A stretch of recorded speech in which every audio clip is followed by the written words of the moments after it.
Career day के programme पर मैं आप सभी का हृदय की अतल गहराइयों से स्वागत करता हूं, वंदन करता हूं, अभिनंदन करता हूं।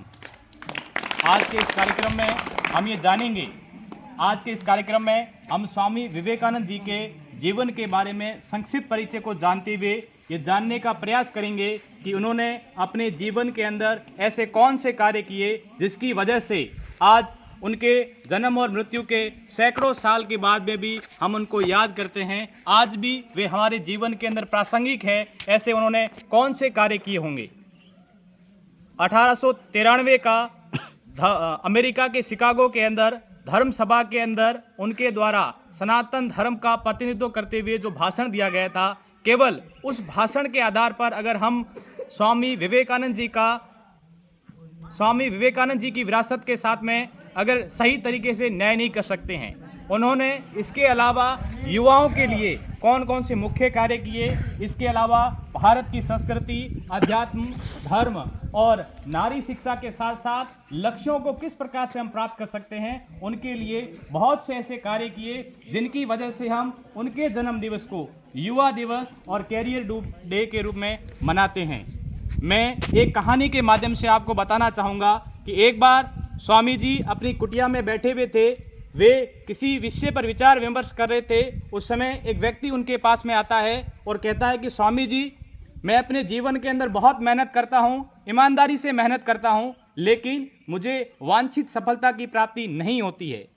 तो स्वामी जी, इस समस्या का क्या कारण हो सकता है, मुझे आप बताइए कि मैं मेरे जीवन में किस प्रकार से सफल हो सकता हूँ। तो स्वामी जी के पास में उस समय एक कुत्ता होता है और उस व्यक्ति को कहते हैं कि आप ये कुछ समय के लिए उस कुत्ते को कुछ दूरी तक ले जाइए और घुमाकर वापस लेकर आइए, तब तक मैं आपकी समस्या का समाधान करने का प्रयास करता हूँ।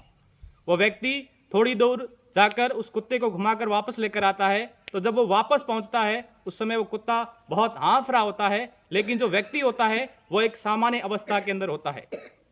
तो स्वामी विवेकानंद जी उस व्यक्ति से पूछते हैं कि ये कुत्ता जो है बहुत तेज हाँफ रहा है, इसकी सांसें फूल रही है, लेकिन आप जो है एक सामान्य स्थिति के अंदर खड़े हैं, इसका मुख्य कारण क्या है।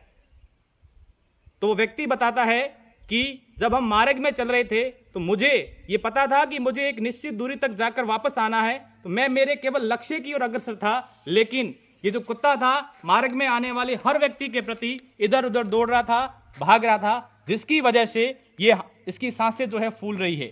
तो स्वामी जी उसको बताते हैं कि तुम्हारी समस्या भी यही है, तुम्हारे जीवन के अंदर तुम्हारा लक्ष्य निर्धारित नहीं है। तुम्हें जहां कहीं से भी जो भी मौका मिलता है तुम उधर की ओर दौड़ पड़ते हो, जिसकी वजह से तुम्हारी इतनी ईमानदारी से की गई मेहनत भी आपको सफलता तक नहीं पहुंचा पाती है। तो इस कहानी का सार ये है कि आपके जीवन के लक्ष्य निर्धारित होने चाहिए। हम स्वामी विवेकानंद जी को केवल 1893 के शिकागो के धर्म सम्मेलन के लिए याद नहीं करते, इसलिए भी याद करते हैं कि उन्होंने कहा था कि आप अपने जीवन के लक्ष्यों का निर्धारण करो। आप यहाँ पर जितने भी छात्र छात्राएं बैठे हैं, इनमें से कितने बच्चों ने ये लक्ष्य निर्धारण किया है कि हमें आगे चलकर पढ़ने के बाद में या और किसी भी क्षेत्र में ये बनना है। कि जिन्होंने ऐसे लक्ष्य निर्धारित किए, एक बार हाथ खड़े करो आप। बहुत कम, शायद एक दो छात्र ऐसे हैं जिन्होंने अपने जीवन के लक्ष्यों का निर्धारण किया है। जीवन के लक्ष्यों का निर्धारण का मतलब केवल ये नहीं है कि आप शिक्षा के माध्यम से अपने जीवन के लक्ष्यों का निर्धारण करें। इसके अतिरिक्त भी आप शिक्षा के साथ साथ चाहे खेलकूद हो, चाहे संगीत हो, और भी बहुत सारे क्षेत्र हैं जहां पर आप अपनी प्रतिभा का लोहा मनवा सकते हो। लेकिन स्वामी विवेकानंद जी का एक कोट है कि अगर आप जो भी कार्य करो, एक समय पर केवल एक ही कार्य करो। ऐसे नहीं कि आप तमाम तरह के कार्य एक साथ करोगे तो न तो आप उस वांछित कार्य में सफलता प्राप्त कर पाओगे और न ही दूसरे कार्यक्रमों में सफलता प्राप्त कर पाओगे। आप विद्यालय के अंदर आते हो, आपको विद्यालय के अंदर जो भी पढ़ाई के लिए शिक्षकों के द्वारा जो भी दिया जाता है उसको आप पूरा करने के साथ साथ आप अपने लक्ष्यों को प्राप्त करने के लिए कौन कौन से अतिरिक्त प्रयास करते हो, वह बहुत जरूरी है। शिक्षा में आप शिक्षा के माध्यम से आपका लक्ष्य ये हो सकता है कि मैं किसी सरकारी सेवा में उच्च स्तर पर चयनित हूँ, या खेलकूद के माध्यम से मैं किसी अपने राज्य का या अपने राष्ट्र का नाम रोशन करूँ, या अगर मैं गीत गाता हूँ तो बहुत अच्छा गीत गाता हूँ, मैं नृत्य करता हूँ तो बहुत अच्छा नृत्य करता हूँ। सफलता का केवल ये मानदंड नहीं है कि मैं सरकारी सेवा में चयनित हो गया तो ये सफलता है। आप जिस भी क्षेत्र में जाए उस क्षेत्र में यह साबित करें कि इस क्षेत्र में मेरे से अच्छा ये काम कोई नहीं कर सकता। वास्तव में सफलता वो है।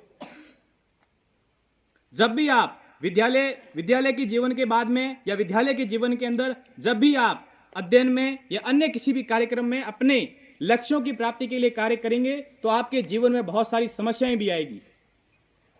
यकीन मानिएगा, अगर आपके जीवन के अंदर समस्याएं नहीं आ रही है, इसका मतलब है कि आप गलत रास्ते पर है। आपके जीवन के अंदर समस्याएं आ रही है, आप सही रास्ते पर है।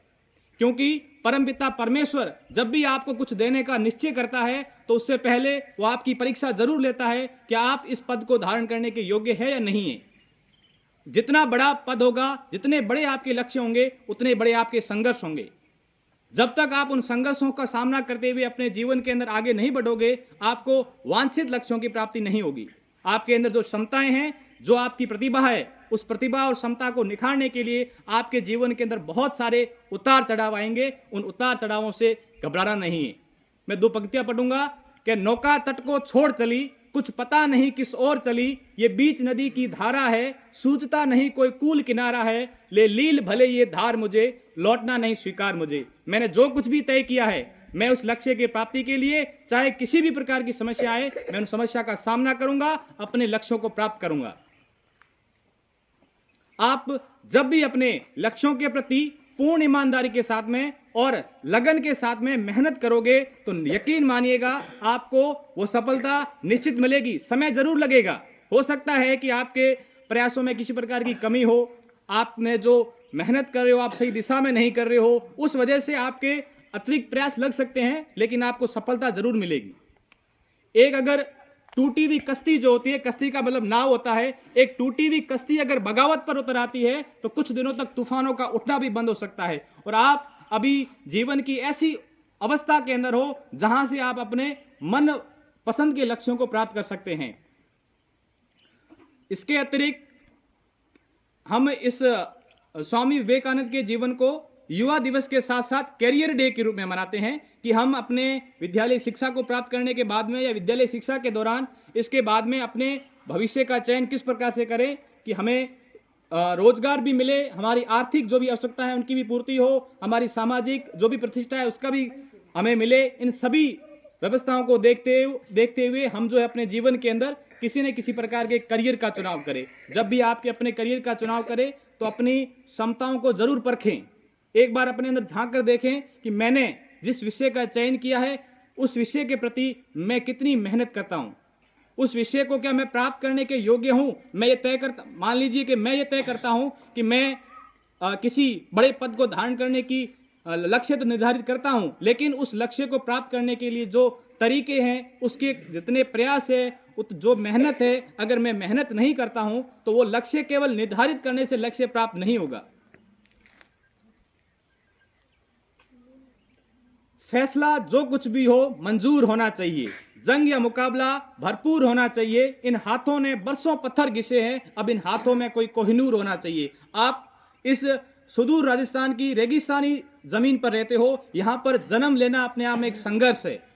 आपने यहाँ जन्म लिया, आपके जीवन के साथ में संघर्ष प्रारंभ होता है, तो अपने जीवन के अंदर संघर्षों से घबराना नहीं है, अपने लक्ष्यों के प्रति सुदृढ़ भाव से कार्य करना है। और अंत में मैं अपने वाणी को विराम देने से पहले 2 लाइन और पढ़ना चाहूंगा।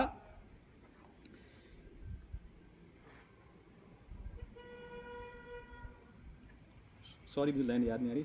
धन्यवाद। जय हिंद, जय भारत।